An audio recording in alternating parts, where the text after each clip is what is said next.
உலகத்தில் ஒரு ஜாதிக்காக, மதத்திற்காக கூட பெரிய போராட்டம் நடந்திருக்கு பார்த்துருக்கலாம் உலகத்துல. ஆனால் ஒரு ஜாதிக்காக 7 நாள் உலகத்தில் ஒரு சாலை மறியல் நடந்து வெற்றி பெற்றது இந்த வன்னியர் போராட்டம் மட்டும்தான். தமிழ்நாடே முடங்கி போச்சா? தமிழ்நாடே முடங்கிடுச்சு.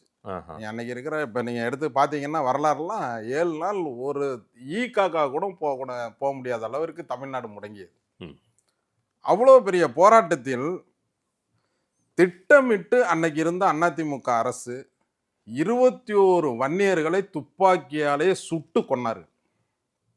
அன்னைக்கு நினைச்சிருந்தா அந்த போராட்டத்தை அந்த துப்பாக்கி சூடு இல்லாமையே அந்த போராட்டத்தை கொண்டு போயிருந்திருக்கலாம். ஆனால் ஒரு போராட்டம் நடக்கிற போது ஒரு இடத்தில் துப்பாக்கி சூடு, இப்போ அதிமுக ஆட்சியில் வந்து நீங்கள் ஸ்டெர்லைட்டு இதெல்லாம் பார்த்துருக்கலாம். நீங்கள் ஒரு இடத்தில் போராட்டம் நடக்கும்போது அங்கே மட்டும் நீங்கள் துப்பாக்கி சூடு நடந்திருக்கும். அதுவும் அதிமுக ஆட்சி தான்.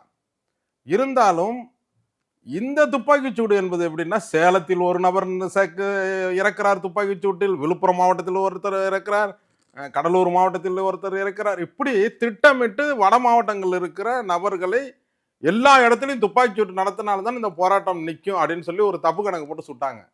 சுட்டதனுடைய விளைவு 7 நாளும் தமிழகமே சம்பிச்சு விட்டது.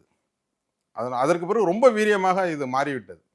7 நாள் நடந்துச்சு. இல்ல அன்னைக்கு அதிமுக ஆட்சி, ஆனால் எம்ஜிஆருக்கு தெரிந்தே இது நடந்தது போல நீங்க பதிவு செய்றீங்களே இந்த வரலாறு. அதிமுக ஆட்சி, அவர் எம்ஜிஆர் இருந்தான்னா, இப்ப ஜெயலலிதா அம்மையார் இருந்தான்னா, எடப்பாடியா இருந்தான்னா, எடப்பாடி இருக்கும்போது இப்ப நடக்கல சார். இல்ல நீங்க இன்னைக்கு வரைக்கும் அந்த வரலாறு கொண்டு போய் பதிய வேண்டாம். இல்ல, ஏன்னா இல்ல. இன்னைக்கு இன்றைக்கும் ஒரு துப்பாக்கி சூடு அதிமுக அதிமுக வன்னியர்களுக்காக நிறைய விஷயங்களை செஞ்சிருக்காங்க. நிறைய அத நானே பாராட்டு விழா நடத்தினவன். ஆமா.